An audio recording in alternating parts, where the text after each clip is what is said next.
السلام علیکم ورحمۃ اللہ وبرکاتہ۔ بسم اللہ الرحمن الرحیم، نحمدہ و نصلی علی رسول الکریم، اما بعد۔ پچھلے جمعہ کے مقابلے اس جمعہ کے درمیان میں ہمارے زندگی کے 7 اہم دن گزر چکے ہیں اور ہم اپنے اصل قبر والی زندگی کی طرف 7 دن قریب ہو چکے ہیں، اور ہمارے اس امتحانات والی زندگی سے 7 دن دور ہو چکے ہیں۔ اللہ رب العالمین کا لاکھ لاکھ احسان اور کرم ہے کہ اس نے ہمارے یہ پچھلے 7 دن اور پچھلی پوری زندگی بڑے آرام سے گزارا، ہمیں توفیق دی، ہم نے نیک کام کیا، عبادت کی، ہم نے ہمارے والدین کا حقوق ادا کیا، ہم نے ہمارے رشتہ داروں کا حق اور حقوق ادا کیا، ہم نے ہر وہ کام کرنے کی کوشش کی جو اللہ اور اس کے رسول نے ہمیں حکم دیا ہے۔ ہم اللہ سے دعا کریں کہ بھئی آئندہ کے 7 دن اور ہماری آئندہ کی پوری زندگی جو پچھلے 7 دنوں میں ہم سے کوتاہی ہوئی وہ کوتاہیاں نہ ہوں، ہماری عبادتوں کے اندر اور خوبصورتی پیدا ہو،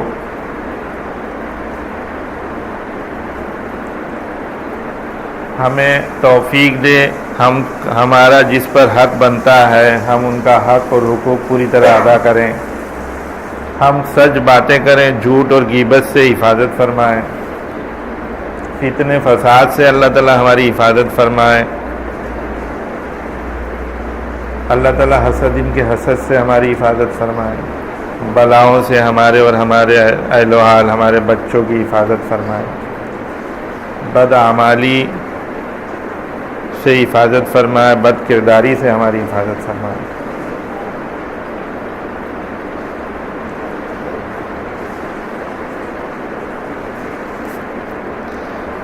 آج یہ میری جب سے یہ تقریر کا سلسلہ قائم ہوا اس وقت سے، جب سے میں یہاں پر تقریر دینے کا نظام میں نے قریباً 5 سال ہو گیا، کتنا سال ہو گیا؟ 5 سال سے زائد ہو گیا۔ جب سے یہ سلسلہ قائم کیا، آج جمعہ کے دن پہلی مرتبہ ایسا ہے کہ میرے ساتھی مولانا اختر وہ میرے ساتھ نہیں بیٹھے ہیں، ورنہ اس مدرسے میں ایک نظام چلا ہوا ہے، اس مسجد میں ایک نظام چلا ہوا ہے کہ میں حضرت مولانا اشرف علی صاحب تھانوی رحمۃ اللہ علیہ کے ملفوظ مولوی صاحب پڑھتے ہیں اور میں اس ملفوظ کی روشنی میں مختصر سا بیان کر دیا کرتا ہوں۔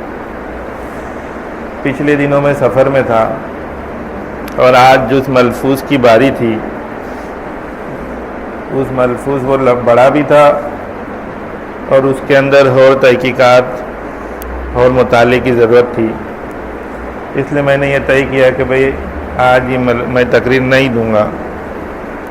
تو ہمارے مولوی اختر نے اور مولوی طارق نے کہا کہ آپ اپنے سفر کے بارے میں کچھ سنا دیجیے، جو پچھلا میرا سفر ہوا، پچھلے 20 دن کا سفر تھا، اس کے اوپر کچھ روشنی ڈال دیجیے، سفر نامہ ہو جائے آپ کا۔ تو اللہ نے بھی میرے دل میں یہ بات ڈالی کہ چلو میں کچھ کہہ دیتا ہوں، ورنہ ایسے موقع میں جب میں موجود نہیں ہوتا ہوں یہاں پر تو مولوی صاحب کتاب پڑھ لیتے ہیں، یا ہمارے مفتی عزیز الرحمان صاحب موجود ہوتے ہیں تو وہ بیان کر لیتے ہیں، یا ایسے موقع میں جب میں موجود ہوتا ہوں تقریر نہیں دینا چاہتا ہوں تب اس وقت میں بھی یہی سلسلہ ہوتا ہے۔ تو آپ لوگوں کو پتہ ہوگا، جو لوگ یہاں پر نماز پڑھتے ہیں اور مدرسے میں بھی تمام لوگ یہ جانتے ہوں گے کہ پچھلے 2 یا 3 جمعہ میں یہاں نہیں تھا، تو میرا سفر تھا سعودی عرب کا، اور سفر جو ہے طے تو کاروباری اعتبار سے تھا، لیکن ہر وقت جب بھی میں سعودی عرب کا سفر کرتا ہوں تو میرے سفر میں عمرہ کرنا جو ہے وہ شامل ہوتا ہے۔ شاید ایک آدھ مرتبہ ایسا ہوا ہوگا کہ بھئی سعودی عرب کا سفر کیا ہوگا اور عمرہ نہیں کیا ہوگا، ورنہ اکثر جو ہے سعودی عرب کے سفر میں میرا عمرہ ہوتا ہے۔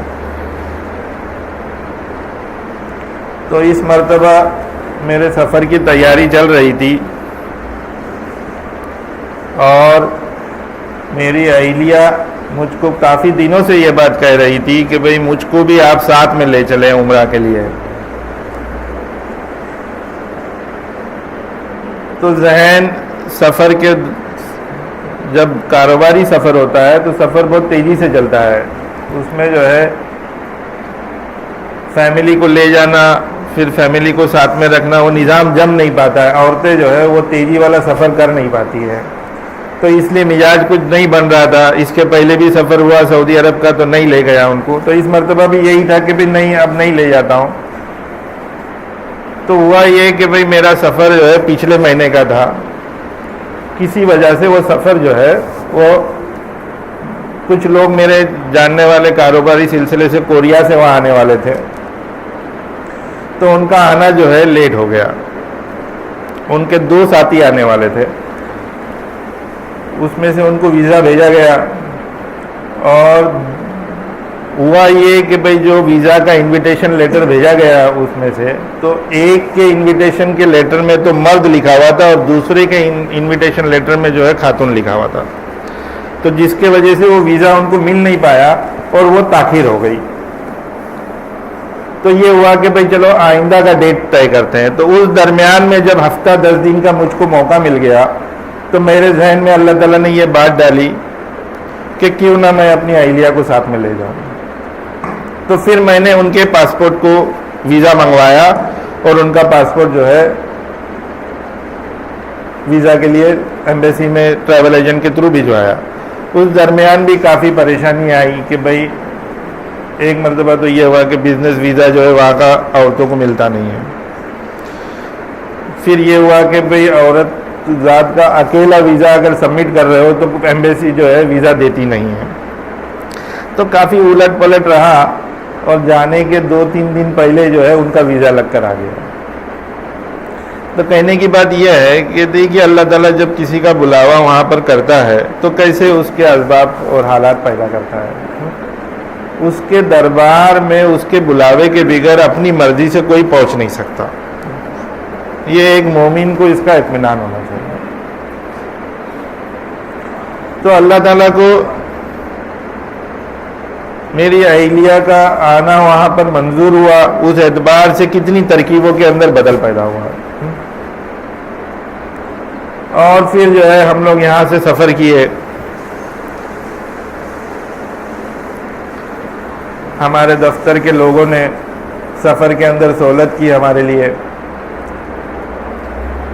انہوں نے کہا کہ سہیل صاحب آپ بزنس کلاس میں جائیں. میں نے کہا کہ اکنامی کلاس کی ٹکٹ نکالو بھائی مالی تنگی چل رہی ہے. تو انہوں نے کہا کہ نہیں آپ جو ہے ہماری میڈم بھی ساتھ میں ہے تو آپ جو ہے بزنس کلاس میں جائیں. زیادہ کوئی فرق نہیں تھا ٹکٹ میں. تھوڑا بہت اچھے کنسیشن ریٹ میں ٹکٹ مل گئی ہم کو. تو اللہ تعالیٰ نے وہ بھی سہولت پیدا کری کہ بیوی کی برکت سے اللہ تعالیٰ نے سفر میں جو ہے آسانی پیدا کیا. اب ہم سفر ہوا ہمارا. ہم لوگ اطمینان سے جو ہے جدہ پہنچ گئے.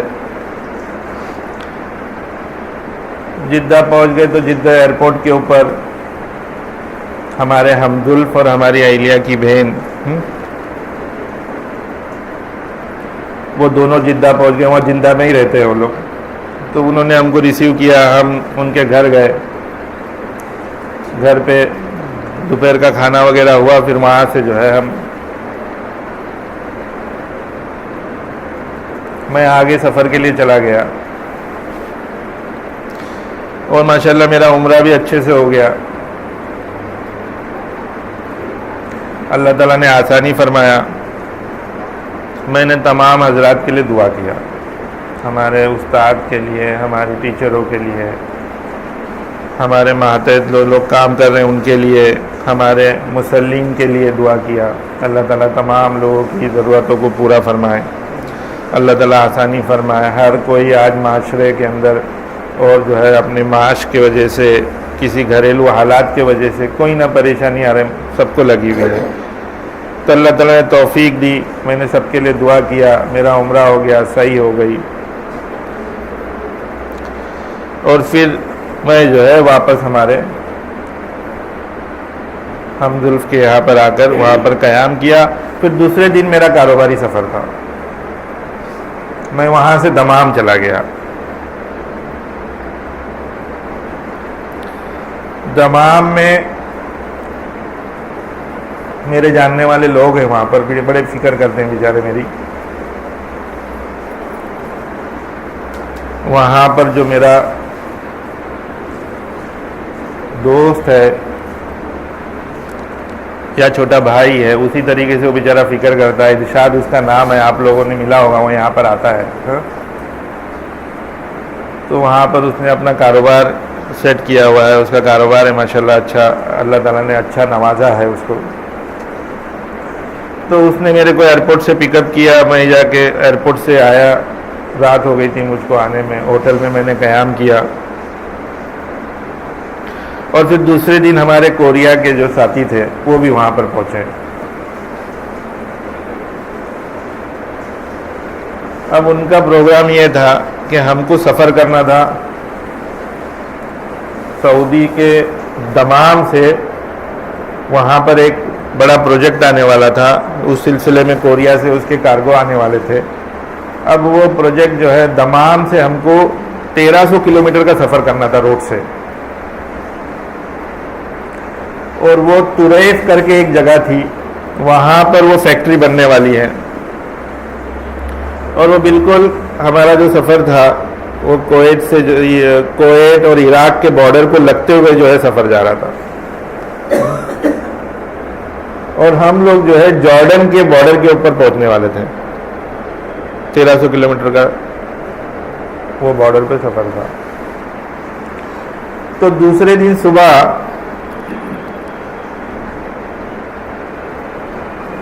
وہ میرے دوست ارشاد نے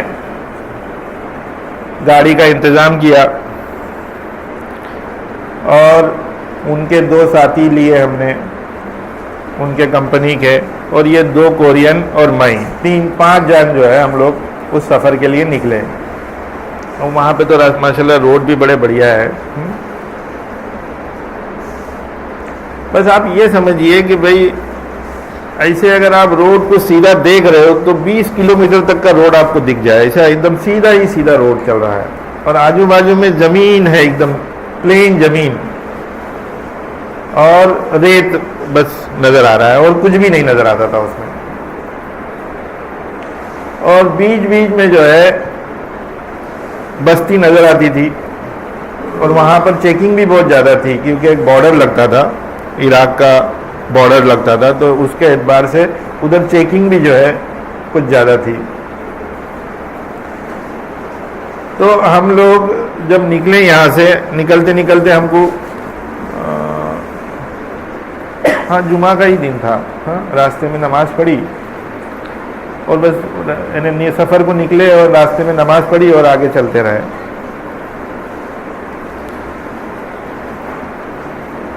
اب ہم لوگ رات تک کا جو ہے دینی میں ہم کو سفر کرنا تھا، اس میں ایسا تھا کہ ہم کو دینی میں، کیونکہ ہم کو راستے کی حالات دیکھنے کے تھے، کیونکہ بڑے بڑے کارگو آتے ہیں کہ وہ راستہ کیسا ہے، صحیح سے جا سکتا ہے یا نہیں جا سکتا ہے، کہیں کوئی الیکٹرک کا وائر تو نہیں آ رہا ہے، کہیں کوئی بریج تو نہیں جا رہی ہے، راستے میں کوئی موڑ تو ایسا نہیں ہے جہاں سے کارگو جا نہیں سکتا۔ تو وہ ایک سروے کرنا تھا ہم لوگوں کو۔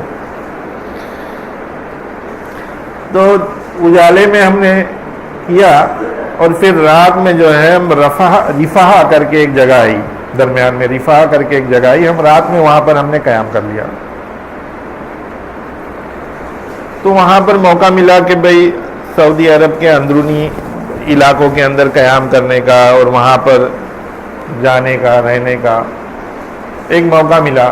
وہاں کے لوگوں کو دیکھا، لوگوں کو سمجھا، حالات کیا ہے وہاں کے وہ نظر آئے۔ ہندوستانی تو ہر جگہ وہاں پر ہے، کوئی جگہ ایسی نہیں ہے کہ بھئی جہاں پر ہندوستانی نہیں ہے۔ تو راستے میں بھی جہاں پر اگر تم گاڑی روک لو تو وہاں پر آپ کو کوئی نہ کوئی ہندوستانی آپ کو وہاں پر کام کرتا ہوا نظر آتا ہے۔ تو وہاں پر ہم نے جو ہے رات بتائی، کھانے کا انتظام ہوا، کھانا کھایا، کچھ ملاقاتیں کی، نماز پڑھی، اور پھر صبح واپس 6 بجے ہم نکل پڑے۔ تو اسی طریقے سے پھر سفر ہوا پورا، ہم نے 600 سے زیادہ کلومیٹر جو ہے اس وقت میں ٹریول کیا۔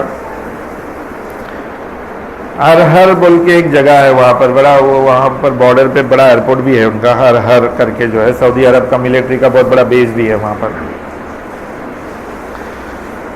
وہاں پر ہم لوگ رکے اور پھر کھانا کھایا اور پھر آگے نکلے۔ تو ہم قریباً 2:30-3 بجے جو ہے جہاں پر ہم کو پہنچنا تھا جو پروجیکٹ سائٹ کے اوپر، ہم لوگ وہاں پر پہنچے، پروجیکٹ سائٹ کی طرف دیکھا اور پھر واپس وہاں سے ہم لوگ روانہ ہوئے۔ اور رات میں جس وقت میں ہم نے پہلی رات کو جہاں پر رکا تھا، واپس رات کو آ کے وہیں پہ قیام کیا ہم نے، یعنی ایک دن میں ہم نے قریباً 1200 کلومیٹر کا سفر کیا۔ صبح 7 بجے سے لے کر شام کے 6-7 بجے تک کا ہم نے آ کے وہاں پر واپس 1200 کلومیٹر کا سفر کیا، اور پھر دوسرے دن واپس ہم آ گئے۔ وہاں پر ہمارے دوستوں کے ساتھ میں جو ہے انہوں نے عربی ہوٹل کے اندر کھانے وغیرہ کا نظام کیا تھا۔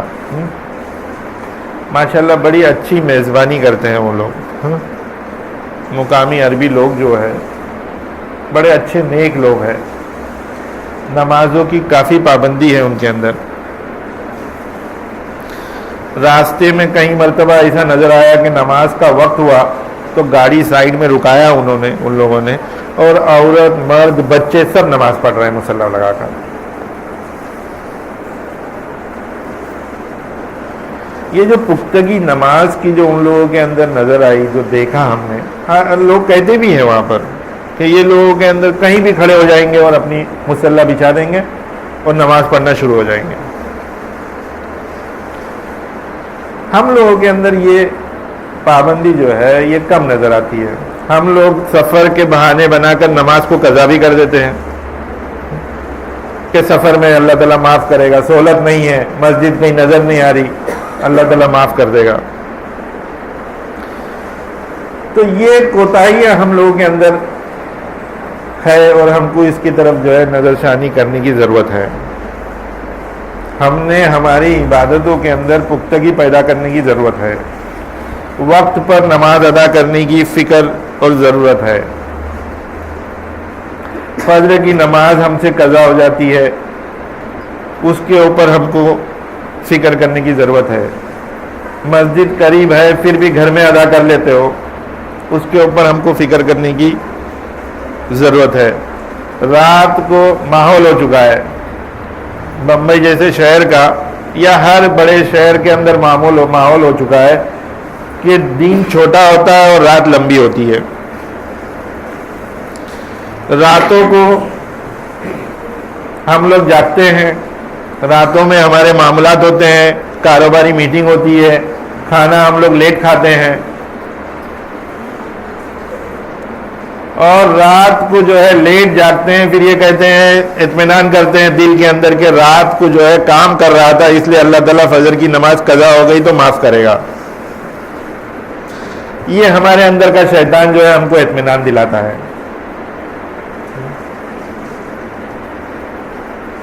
بعض وقت میں یہ ہوتا ہے کہ بھئی دوائیں کھا رہے ہیں اس لیے جو ہے صبح کے وقت میں اٹھنے میں جو ہے سستی ہوتی ہے۔ بہت سی دوائیں ایسی ہوتی ہے جیسے انسان بلڈ پریشر کی دوا لیتا ہے، شوگر کی دوا لیتا ہے، بعض وقت میں اور کوئی بیماریوں کی دوا لیتا ہے، تو وہ چیز جو ہے اطمینان کر لیتا ہے کہ اس دوا کی وجہ سے مجھ کو صبح اٹھنے میں سستی ہوتی ہے اس لیے اللہ تعالیٰ میرے کو معاف کرے گا۔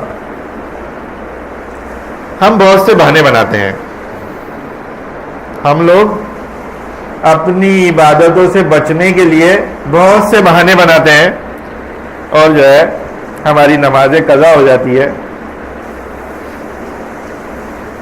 بعض وقت میں تو یہ بھی ایک بہانہ ہوتا ہے کہ مسجد میں اگر کہیں اچھا جوتا اور چپل پہن کے جا رہے ہو تو نماز مسجد میں جوتا چپل چوری ہو جائے گا، اس لیے جو ہے وہ بھی نہیں کہتے ہیں کہ بھی چلو یہ تو نقصان ہو جائے گا، اللہ تعالیٰ معاف کرے گا۔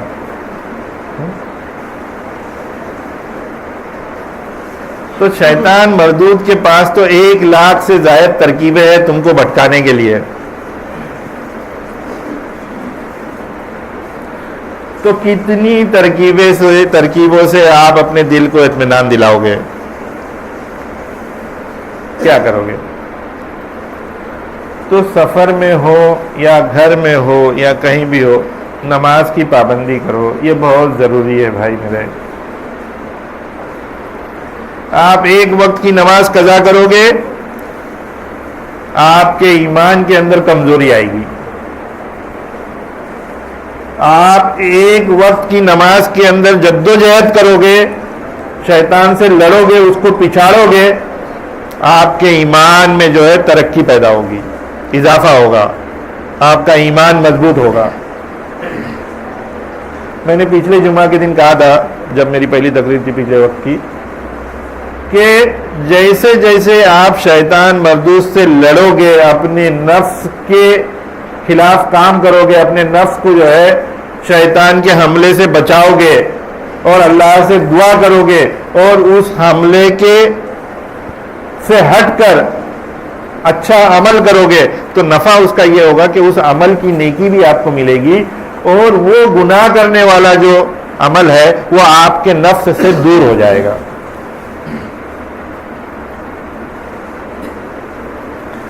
آج یہاں پر بھی مدرسے کے اندر ہم لوگ بہت کوشش کر رہے ہیں. پچھلے 18 سال ہو گئے، 17 سال ہو گئے، 17 سے 18 سال ہو گیا اس ادارے کو چلاتے ہوئے. صبح شام ہمارے استاد بچوں کے پیچھے لگے رہتے ہیں کہ ان کو سنتوں پر عمل کرانا، ان کو جو ہے نماز پڑھانا، ان کی نماز کی مشق کرانا، دعاؤں کی مشق کرانا، صبح شام لگے رہتے ہیں. لیکن جیسے ہی بچہ مدرسے سے آزاد ہوتا ہے، زیادہ تر بچے جو ہے نظر آتے ہیں کہ بھئی وہ عمل سے دور ہو چکے ہیں. ہمارے ادارے سے فارغ ہوئے بچے، میں سمجھتا ہوں کہ 25 سے 30% بچے ایسے ہوں گے جو اپنی لائن میں لگے ہوئے ہیں، جو عمل ان کو یہاں پر سکھایا گیا، جو سنتوں پر عمل کرنے کی ان کو عادت یہاں پر ڈالی گئی، نمازوں کی پابندی ڈالی گئی، وہ قریباً 25 سے 30% بچے ایسے ہیں جو جس حال میں ہم نے مدرسے سے ان کو چھوڑا ہے اسی حال میں اپنی زندگی کو بتاتے ہوئے چل رہے ہیں.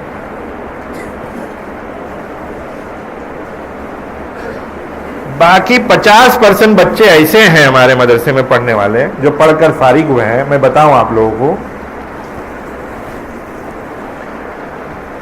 کہ جو مدرسے سے فارغ ہونے کے بعد میں ڈگمگا گئے، ان کو آزادی کا ماحول ملا، وہ اس آزادی والے ماحول میں ڈھل گئے.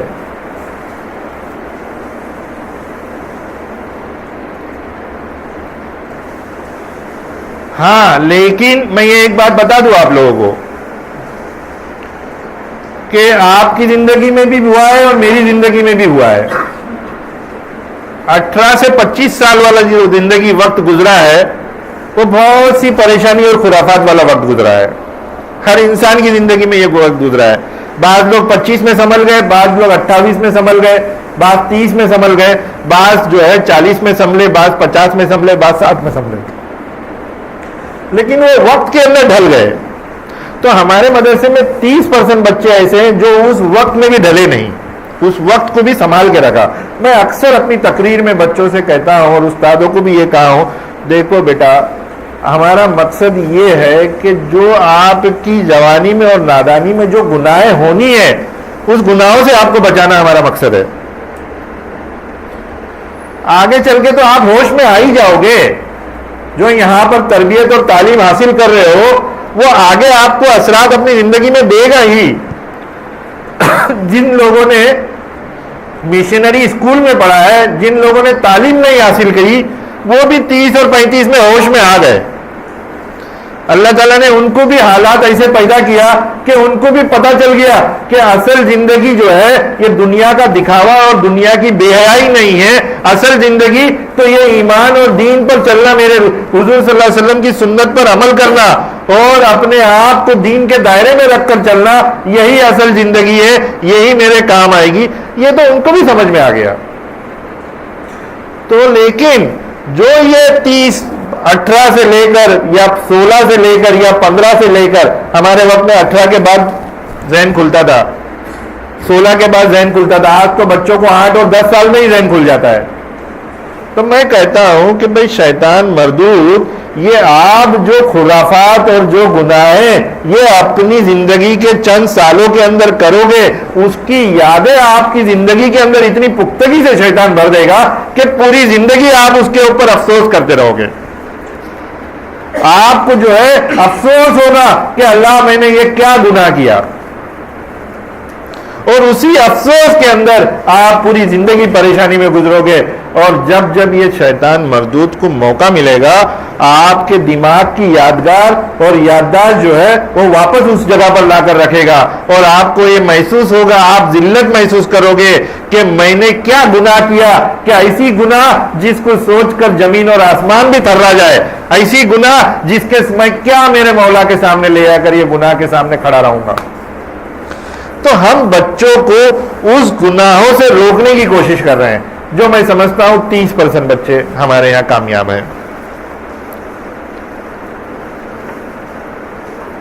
شاید اس سے زیادہ بھی ہوں گے, اس سے کم بھی ہوں گے, لیکن میں اطمینان کرتا ہوں کہ ہم لوگ ایسے 30% بچوں کو ایسی راستے میں ڈھالنے میں کامیاب ہے کہ جو وہ اپنی نادانی اور بالغ پن کی عمر میں جو گناہ کرنے والے ہیں اس سے بچ گئے. اور 50% بچے ایسے ہیں جو دنیا کے ماحول میں ڈھل تو گئے, لیکن ان کو واپس آنے کے لیے وہ 30, 35, 40 اور 50 اور 60 سال نہیں لگے گا. وہ ہمارے بچے چند سالوں کے اندر ہی پلٹ کر اپنے تربیتی والی زندگی کی طرف آ جاتے ہیں. میں کہتا ہوں یہ بات, آپ سمجھ لو استاد. ہاں, اور بات ہے کوئی بچہ 1 سال میں آیا, کوئی بچہ 2 سال میں آیا, کوئی بچہ 5 سال میں آیا, لیکن میں کہتا ہوں کہ ان بچوں کے اندر ایمان اور دین پختہ ہے, وہ کہیں بھی بکھرنے والے نہیں ہیں, وہ کہیں بھی بکھرنے والے نہیں ہیں. ایسے مدرسوں میں, ایسے اسکولوں میں آپ اپنے بچوں کو پڑھاؤ گے تو اس کا یہ نفع آئے گا. ارے بچیاں ہمارے یہاں جو اب وہ چھوٹی چھوٹی بچیاں ہیں, 5ویں جماعت کی بچیاں, وہ نقاب کرتی ہے. باہر جاؤ, آپ کوئی کسی بچی کو کہو گے جس نے 20 سال تک اپنی زندگی آزادی میں گزاری ہے, اپنے نقاب کے بغیر گزاری ہے, اس کو کہو کہ 20 سال کے بعد تو برقع پہن لے, اس کا جسم ہی اس کو ایکسپٹ نہیں کرتا, اس کو حبس ہوتی ہے, اس کا دم گھٹتا ہے, وہ اس برقعے کے اندر جو ہے اپنے آپ کو ڈھال ہی نہیں, نقاب کے اندر ڈھال ہی نہیں پاتی ہے. ہماری بچیاں جو 5ویں جماعت سے, جو قریباً 10 یا 11 سال کی عمر سے ان کے اندر وہ برقعے کا نظام آ جاتا ہے, نقاب کی پابندی کرتی ہے, ماشاءاللہ وہ زندگی بھر اپنے آپ کو نقاب کے اندر سنبھال کے رکھتی ہے. وہ ان کے اندر ہم نے نہیں, اور لڑکیوں کے اندر کم فیصدی ہے. میں کہوں آپ لوگوں کو, لڑکیاں ہمارے یہاں سے جو لڑکیاں پڑھ کے نکل رہی ہے, وہ میں کہتا ہوں کہ 70% لڑکیاں جو ہے اپنی زندگی کو نقاب اور پردے کے اندر قائم رکھتی ہے. میں نے نہیں دیکھا ہے کہ لڑکیوں کو, زیادہ لڑکیاں ہمارے یہاں سے پڑھ کر جانے کے بعد میں باہر بے نقاب ہو رہی ہے. میں نے نہیں, ایسے نہیں دیکھا ہے. کم لڑکیاں ایسے ہیں جو بے نقاب ہو رہی ہے, ایسے نہیں کہ نہیں ہو رہی ہے, ہو رہی ہے. اور 10 سے 20% لوگ ایسے ہیں جن کا میرے کو کوئی پتہ نہیں. ہاں تاریخ صحیح ہے, جن کے بارے میں ابھی میرے پاس کوئی ریکارڈ نہیں آیا کہ وہ کب پلٹیں گے, ان کے حالات کب بدلیں گے. یہ تو جو مدرسے میں پڑھا رہا ہے استاد, یا ہم لوگ جو مدرسے کے ذمہ دار ہے, یہ تو بچوں کی کھیت دیکھ کر ہی بتا دیتے ہیں کہ بھئی کون سا بچہ کیسے چلے گا. یہ استاد کو اس کے اوپر خاطری ہوتی ہے کہ یہ جماعت جو ہے یہ اول نمبر کی جماعت ہے, یہ جماعت جو ہے وہ دوسرے نمبر کی, اور یہ جماعت جو ہے تیسرے نمبر کی, اور اس جماعت کا کوئی رپورٹ ہی نہیں ہے. یہ ہمارے استاد کو پتا ہوتا ہے. تو نماز کی پابندی میں اسی کے اوپر کہہ رہا تھا آپ لوگوں کو، نماز کی پابندی بہت ضروری ہے بھائی، ہمارے میں بھی کوتاہی ہے اور آپ لوگوں میں بھی کوتاہی ہے۔ جس فکر سے ہم لوگ جمعہ کی نماز پڑھنے کے لیے آتے ہیں، اگر وہی فکر ہمارے پانچوں وقت کی نمازوں کے اندر آ جائے۔ ایک صاحب میرے کو کہتے ہیں کہ یہودیوں نے کہا کہ ہم کو مسلمانوں سے کوئی ڈر نہیں، ہم تو ان کے اوپر جب چاہے حاوی ہے، آج بھی حاوی اور آگے بھی حاوی رہیں گے۔ ہم کو مسلمانوں سے ڈر اس دن ہوگا جس دن جس طریقے کی عوام جمعہ کی نماز میں نماز پڑھنے کے لیے آتی ہے وہ فجر کی نماز میں نظر آنے لگے تو ہم سمجھیں گے کہ یہ ہمارے لیے جو ہے خطرے کی گھنٹی ہو گئی اور ہم لوگوں کا دین ختم ہو گیا۔ یہ یہودیوں کا ماننا ہے۔ دشمن اسلام ان کا ماننا ہے۔ تو ہم کو جو ہے ہماری نمازوں کو پابندی کرنے کی ضرورت ہے بھائی، نمازوں کے اوپر عمل کرنے کی ضرورت ہے، اور نماز کے اوپر عمل کرنے کی ضرورت ہے، اس کے ساتھ ساتھ ہم کو اپنے لباس پہ، اپنی وضاقتہ پہ عمل کرنے کی ضرورت ہے۔ یہ اللہ کا گھر ہے، یہ اللہ کا گھر ہے۔ جب کسی شادی کی دعوت آتی ہے تو گھر کے اندر جو ہے ہفتوں اور مہینوں سے تیاری ہوتی ہے کہ شادی میں پہنے کیا، غریب ہو یا امیر ہو۔ امیر کے یہاں کچھ زیادہ ہی ڈکوسلے ہوتے ہیں اور غریب کے یہاں جو ہے کم درجے کے ڈکوسلے ہوتے ہیں۔ تو بڑی کوشش کی جاتی ہے کہ بھئی تیاری کی جاتی ہے کہ بھئی شادی کے ہال میں جانا ہے اور وہاں پر جو ہے اچھے سے اچھا لباس ہو، اور دوسرے بھی لوگ وہاں پر آئیں گے، رشتہ دار ہمارا اور ان کا ٹکر برابر کا ہونا چاہیے۔ ہر طرح کی کوشش کی جاتی ہے کہ شادی کے مجمع میں یا دعوت میں ہم اچھے سے اچھا لباس پہن کر جائے۔ اگر وہ وہاں پر اگر کسی ایسے حال میں پہنچ گیا جیسے کہ اٹھے سوٹے جو ہے نہ بال کا ٹھکانہ، نہ لباس کا ٹھکانہ، نہ چپل کا ٹھکانہ، جیسے مسجد میں آ جاتا ہے، اگر اس حال میں اگر شادی کے ہال میں پہنچ گیا تو وہاں کا دربار بھی اس کو اندر نہیں لے گا، اور رشتہ دار جو ہے کہیں گے کہ بھئی کیسا آدمی ہے، دیکھو شادی کے مجمع کے اندر خوشی کا ماحول ہے اور اتنی بہترین مجلس چل رہی ہے اور اس کے اندر دیکھیے یہ مجلس کو خراب کرنے کے لیے آ گیا۔ تو میرے بھائیو، یہ اللہ کا گھر ہے۔ جب اس کے گھر میں تم داخل ہونے کے لیے آ رہے ہو تو اس کی فکر کرنے کی بھی ضرورت ہے کہ میں اب میرے مولا کے سامنے حاضر ہونے کے لیے جا رہا ہوں، اس کے گھر میں جا رہا ہوں، تو اس کی کیا ضرورت ہے، اس کے گھر میں جانے کے لیے کیا وضاقتہ کی ضرورت ہے، میری کیا تیاری ہونے کی ضرورت ہے۔ میں جب اس کے سامنے کھڑا رہوں گا تو وہ میرے کو دیکھ کر جو ہے مجھ کو اپنے نزدیک کرے گا یا مجھ کو اپنے سے دور کرے گا۔ اس کے لیے ہم اپنے نبی صلی اللہ علیہ وسلم کی زندگی کو دیکھ لے، ہمارے نبی نے کیسے اپنے آپ کو پیش کیا، انہوں نے کیسے اپنی زندگی کو پیش کیا، انہوں نے کیا ہمارے کو بتایا، کیسے ہماری وضاقتہ بتائی، ہمارے کیا حال ہم کو بتایا کہ کس حال میں ایک مومن کو اپنی زندگی بتانا چاہیے، کیا لباس اس کے لیے بہتر ہے، سر کو ٹوپی پہننا اس کے لیے بہتر ہے، داڑھی کو جو ہے رکھنا اس کے لیے سنت ہے، بہتر ہے، اس نے جو ہے اپنی پیجامے کو تخنے کے اوپر رکھنا بہتر ہے، کون سے کلر کا لباس اس کے لیے افضل ہے، اور کیسا صاف ستھرا اس کا جسم اور اس کا لباس ہونا چاہیے، یہ سب چیزیں بتایا۔ میرے بھائیوں، اگر آپ جب مسجد میں آ رہے ہو اور اس بات کا خیال کرو گے تو میں دعوے کے ساتھ کہتا ہوں کہ اللہ تعالیٰ آپ کو جو ہے بار بار اپنے مسجد میں بلائے گا، آپ کو وہ شیطان مردود سے جو ہے دور کرے گا، آپ کے اندر اتنی طاقت اور قوت پیدا کرے گا کہ وہ شیطان مردود جو ہے آپ کے نزدیک بھی نہیں آئے گا، وہ آپ سے کوسوں دور بھاگے گا، سر پٹکے گا۔ تو اپنی وضاقتہ کو بھئی صحیح کرو، ڈسپلن میں آؤ. یہاں پر بچے اسکول میں آتے ہیں, یہاں ڈسپلن کی ضرورت ہے, لباس پہنو, ٹوپی پہنو. یہ تو ہمارے یہاں جو ہے ایک حکومت کی طرف سے ایک ہمارے کو اجازت ہے کہ ہم یہ کر سکتے ہیں. تو ہم لوگ کوشش کرتے ہیں کہ بھئی یہاں پر بچوں کو ڈسپلن میں رکھیں. لباس سفید ہے, ٹوپی پہنے ہوئے ہیں, بال کے اوپر دھیان دیتے ہیں, تکنے کے اوپر دھیان دیتے ہیں. اور آج کل تو سہیل سر کی صرف ایک ہی ڈیوٹی ہو گئی ہے کہ وہ لوگوں سے کہتے, بچوں سے کہتے رہتے اوپر کا بٹن لگاؤ, اوپر کا بٹن لگاؤ, اوپر کا بٹن. لیکن جو ہے ہمارے استاد اس کے اوپر دھیان نہیں دیتے ہیں کہ ہمارے سرپرست جو ہے بٹن کے اوپر بہت دھیان دے رہے ہیں. لیکن وہ لوگ بیچارے نہیں کہتے, شاید کہتے کہا آپ نے کہا تھا ہاں تو اس کے اوپر دھیان دے جا, کیونکہ اکثر دیکھتا ہوں میں بچوں کے بٹن جو ہے کھلے رہتے ہیں. ہاں لباس جو ہے وہ لباس کی خوبصورتی اسی کے اندر ہے.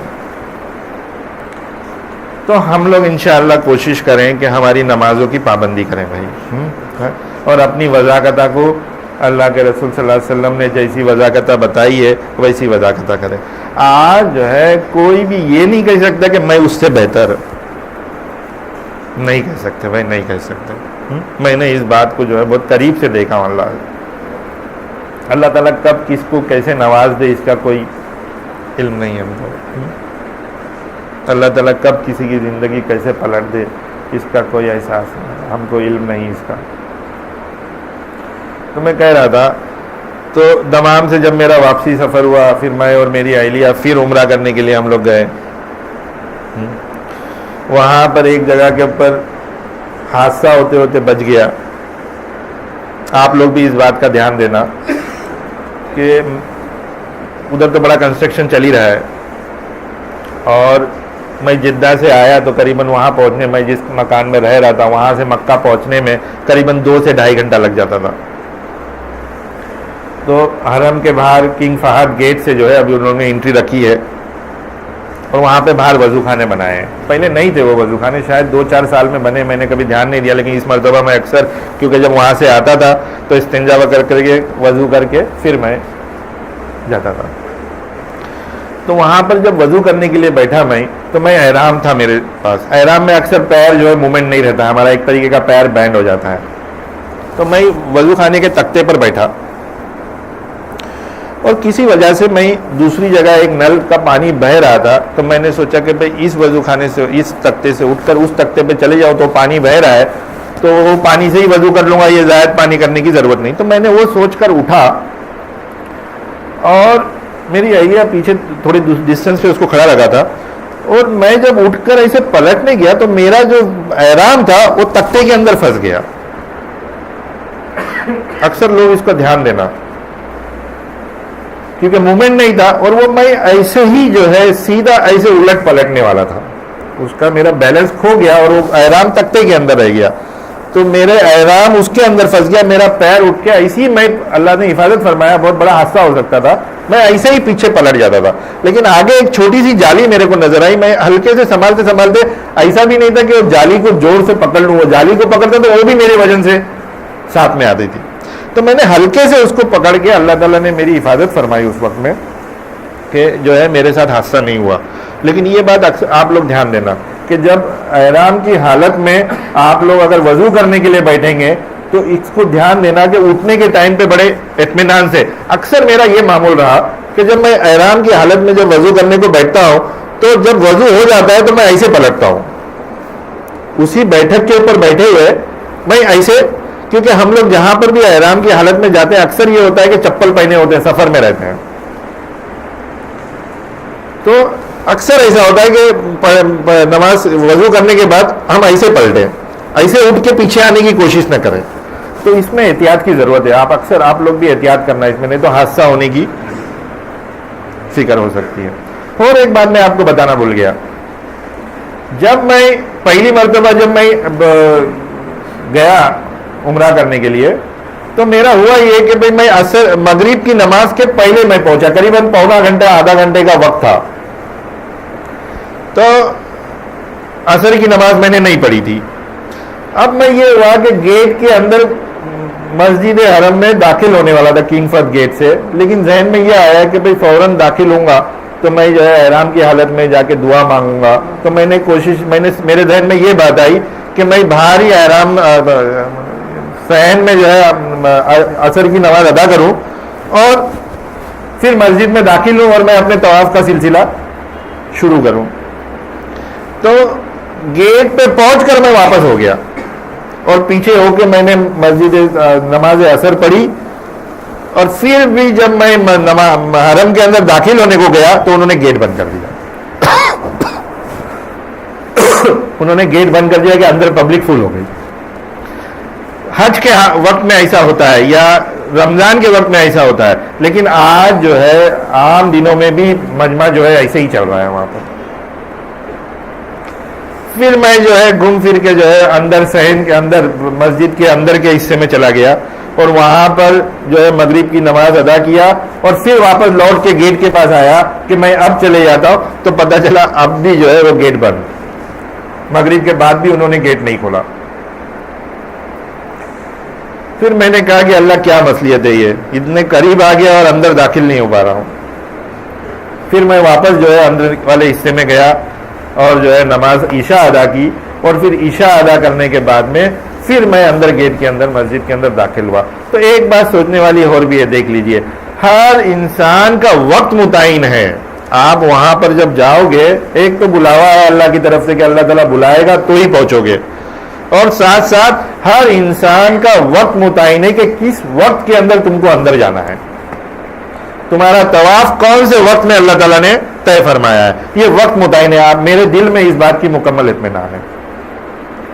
میں وہاں دارالتوحید جو ایک دم حرم کے سامنے جو ہوٹل ہے اس میں بھی میرا قیام رہا. میں جب وہاں پر گیلری میں بیٹھ کر دیکھتا تھا تو بالکل احساس یہ بات ہوتا تھا کہ بھئی جتنے لوگ حرم سے نکل رہے ہیں بالکل اتنے ہی لوگ حرم کے اندر داخل ہو رہے ہیں.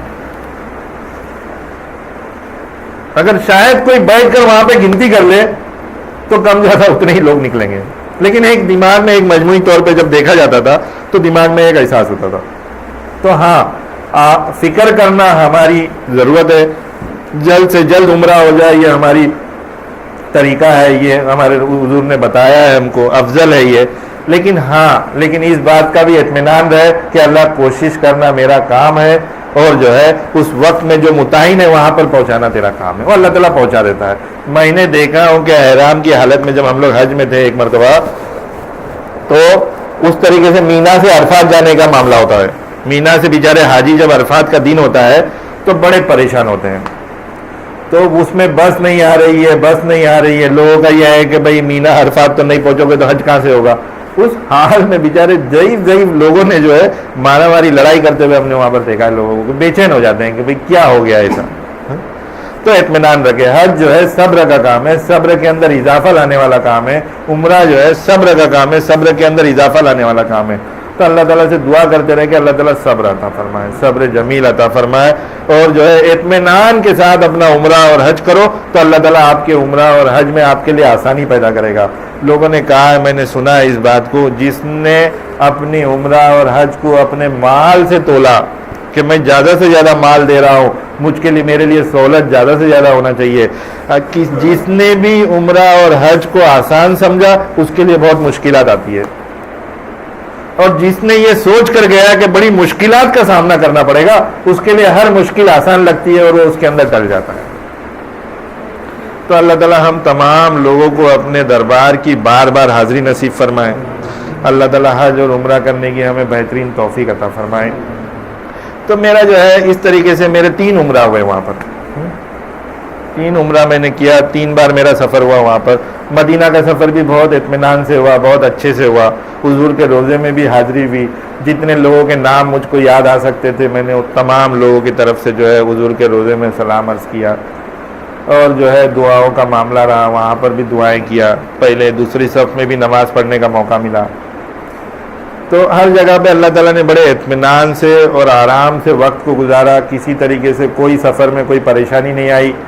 میری اہلیہ جو ہے وہ بھی آسانی سے رہی, اس نے بھی ماشاءاللہ, حالانکہ اس کے پیر میں تکلیف ہے تھوڑی, لیکن اس نے بھی ماشاءاللہ تمام عمرہ اور طواف جو ہے وہ آسانی سے کر لی. اس نے 2 مرتبہ اس نے عمرہ کی.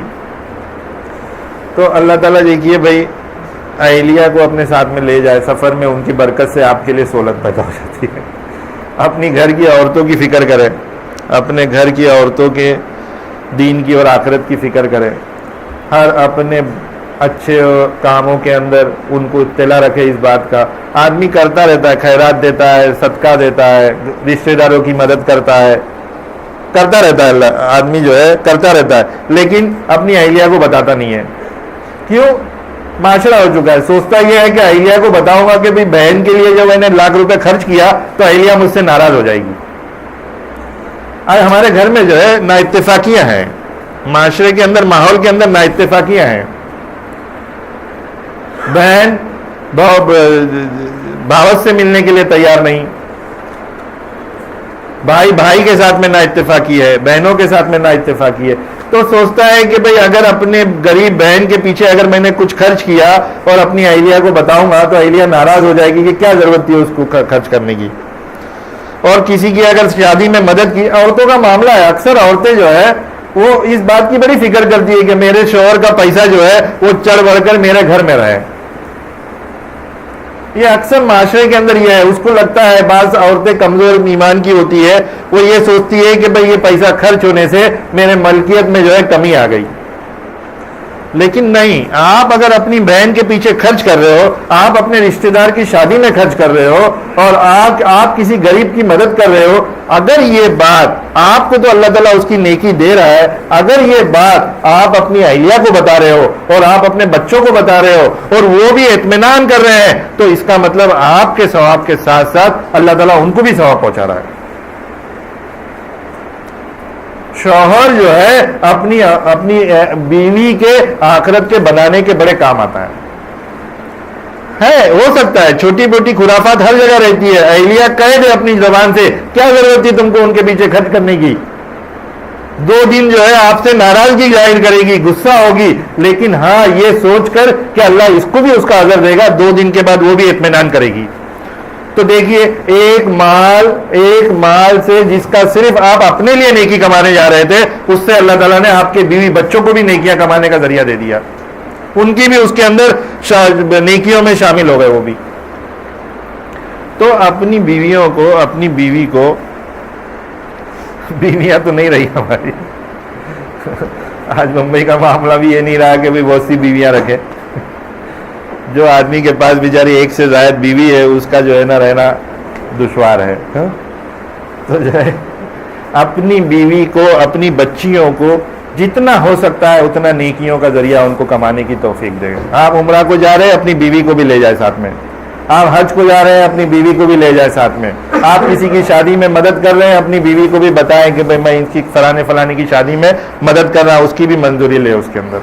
تو اس طریقے سے میں نے اپنا سفر نامہ بھائی اختر پیش کیا. واپسی کا سفر بھی میرا بڑا آسانی سے ہوا. ہاں، کوئی طریقے کی کوئی پریشانی نہیں. جب واپس آ گیا یہاں پر تو ایک جو ہے میں اندر جو ہے، دیکھیے سوچنے والی بات ہے، جلدی میں تھا، بچوں کو جو ہے ملنے کی جلدی تھی. ہمارے ایک رشتہ دار ہمارے دوسرے فلائٹ سے آئے تھے، ہمارے ہمزلف، ان سے ملنے کی جلدی تھی. تو وہ ایئرپورٹ سے، آج کل وہاں پر جو ہے ایئرپورٹ سے زمزم کی پانی ملتا ہے، زمزم کی بوٹل جو ہے ایئرپورٹ پہ ملتی ہے. آپ پاسپورٹ دکھاؤ تو جتنا پاسپورٹ ہے وہ آپ کو اتنا زمزم دیتا ہے، 5 لیٹر کا زمزم دیتا ہے. بولی افضال آپ لوگ منگا لو بھائی، بھابھی نے آپ لوگ کے لیے تیار کر کے رکھا ہے. ہاں، پانی اور کھجور جو ہے تیار کر کے رکھا ہے، آپ لوگ گھر سے منگا لو. تو 2 بوٹل ہم لوگوں کو ملی تھی. اب ہمارے 5 بیگ تھے اور 2 بوٹل تھی. اب وہ 5 بیگ تو ہم نے اٹھا لیا، ہم کو یاد تھا، اور 2 بوٹل جو ہے ذہن سے ہی ہٹ گئی تھی. اور ہم لوگ بیگ لے کے باہر آ گئے بچوں کے ملنے کی خوشی میں. تو پھر جو ہے واپس پہنچے، یاد آئی تو بھائی انہوں نے اندر جانے نہیں دیا. پھر ہم نے انکوائری میں جا کر بات کی تو انہوں نے کہا کہ بھی ٹھیک ہے ہم اندر سے منگواتے ہیں. پھر کچھ وقت کے بعد، 1-8 گھنٹے کے بعد میں 1 بوٹل ملی بھائی اس میں سے. اور 1 بوٹل جو ہے شاید ہو سکتا ہے اللہ کی طرف سے کوئی مصلیحت ہوگی، کوئی بیچارہ بہت ضرورت مند ہوگا، اس کی بوٹل نہیں پہنچی ہوگی، اس نے وہ بوٹل اللہ تعالیٰ نے اس کے حوالے کر دیا ہوگا. اللہ کی کتنی مصلیحت رہتی ہے، اللہ تعالیٰ کیسے اپنے نظام کو چلاتا ہے. ورنہ ہم عمرہ کر کے آ رہے ہیں، کیا ہمارے ذہن میں ایک خاکہ بھی نہیں رہ ہوئے کہ بھئی ہمارے سے زمزم کی بوٹل چھوٹ جائے. اس کے لیے اللہ تعالیٰ کیا نعمت پہنچاتا ہے اللہ ہی بہتر جانتا ہے. ہم لوگوں کو صبر کرنے کی ضرورت ہے. بھئی آپ لوگوں تمام حضرات سے دعا کی درخواست ہے. ہمارے یہاں پر ایک قاری حبیب ہمارے مدرس ہے، بیچارے مدرسے کے بڑے مخلص ہے. مدرسے کے بڑے کام آئے ہیں, بڑے نیک آدمی ہیں, ان کی اہلیہ بیمار چل رہی ہے, جے ہاسپٹل میں تھی, جے ہاسپٹل سے مالی تنگی کی وجہ سے بیچارے وہ جے ہاسپٹل میں رکھے, کئی دن تک جو ہے ان کو گھر میں ہی علاج کراتے رہے. تو پھر میرے آنے کے بعد مجھ سے مشورہ کیا انہوں نے کہ سہیل بھائی, سہیل سر کیا کروں میں؟ تو میں نے پھر ڈاکٹر صاحب کی ان کو ریفرنس دیا, اور پھر ڈاکٹر سے بات کیا اور کہا کہ آپ وہاں سے ڈسچارج کرا لو اور جنرل وارڈ کے اندر لا کر اسماعیلیہ میں ایڈمٹ کرا دو. تو ان کا ہارٹ کے اندر پانی جمع ہو گیا بھائی. آپ تمام حضرات سے گزارش ہے کہ آپ ان کے لیے دعا کریں. اور کل انہوں نے اسماعیلیہ میں ایڈمٹ کرایا, آج ڈاکٹر صاحب نے کہا کہ بھائی ان کا ہارٹ صرف 10% کام کر رہا ہے. تو بڑی فکر کی بات ہے. اب پرائیویٹ ہاسپٹل میں ایڈمٹ کیا کہ بھائی علاج ٹھیک ہو جائے. اللہ تعالیٰ نے میرے سے بھی جو ہو سکتا ہے میں مدد کروں گا. جو آپ میں سے جو حضرات کچھ بھی طریقے کی, کسی بھی طریقے کی, اگر للہیت کے لیے اگر ان کی مدد کرنا چاہتا ہے تو بے شک کریے مدد. ہاں, صحیح جگہ پہ آپ کی مدد پہنچے گی. اللہ تعالیٰ آپ کے بیوی بچوں کی حفاظت فرمائے گا. اللہ تعالیٰ آپ کے لیے جو ہے ایسے بیماریوں سے اللہ تعالیٰ آپ کے بیوی بچوں کو دور رکھے گا. ہم اگر کسی کے بیماری کے اندر کسی کے لیے مدد کرتے ہیں تو اللہ تعالیٰ اس کا فائدہ یہ کرتا ہے کہ ہم لوگوں کی اس بیماری سے حفاظت فرما دیتا ہے. تو آپ حضرات جو ہے, ہمارے مولوی افضال ہے یہاں پر, ہاں, مولوی افضال سے رابطہ کریں اور جو کچھ بھی آپ سے مدد ہو سکتی ہے ان کے لیے ضرور مدد کریں. دوسرا میں ایک اعلان آپ لوگ کے لیے اور بھی کروں گا. یہاں پر عمرہ اور حج کا بات چل رہا ہے. بھائی بہت سے لوگ مال حیثیت لوگ ہیں, بہت سے مال حیثیت لوگ ہیں جو اپنے والدین اور اپنے رشتہ دار یا اپنے بزرگوں کی طرف سے جو ہے لوگوں کو عمرہ کراتے ہیں, حج کراتے ہیں. کہتے ہیں کہ بھئی ہاں اللہ تعالیٰ نے ہم کو توفیق دی ہے, ہم کو جو ہے ہم لوگوں کو عمرہ اور حج کرائیں گے. ہمارے یہاں 50 لوگوں کی جماعت ہے بھائی, عورتوں میں بھی ہے اور مردوں میں بھی ہے. اگر کبھی آپ لوگوں کا ذہن اس طرف بڑھتا ہے کہ آپ کو اللہ تعالیٰ نے مال دیا, آپ اپنے والدین اور آپ اپنے بزرگ اور رشتہ داروں کی طرف سے اگر عمرہ اور حج کرانا چاہتے ہیں تو بالکل اس مدرسے کی طرف دھیان دینا. ہمارے یہاں مخلص استاد حضرات ہیں, وہ استاد حضرات جو ہے اس بہانے ان کو بھی نصیب ہوگا کہ وہ بھی عمرہ اور حج کرے اور جو ہے بار بار اللہ کے دربار میں حاضر ہو. تو اس طرف بھی دھیان دینا بھائی. بہت اللہ تعالیٰ آپ لوگوں کو اس کا بہترین نظر عطا فرمائے گا.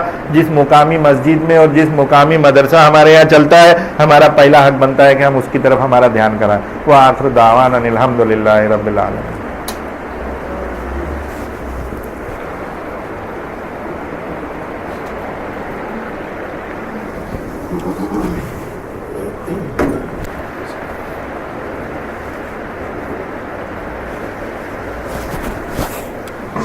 کو سجدے کی چند صورتیں بتائی گئی تھی, اس میں سے چند صورتیں رہ گئی تھی. تو آج بتایا جا رہا ہے کہ دونوں کی انگلیوں کو زمین سے الگ رکھنا, دونوں کی انگلیوں کو بازوؤں سے الگ رکھنا اور پھر انگلیوں کو زمین سے الگ رکھنا, اور سجدے میں کم سے کم 3 مرتبہ سبحان ربی الاعلی کرنا.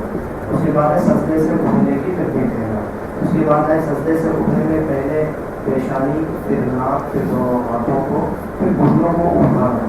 اس کے بعد ہے دونوں سجدوں کے درمیان اطمینان سے بیٹھنا.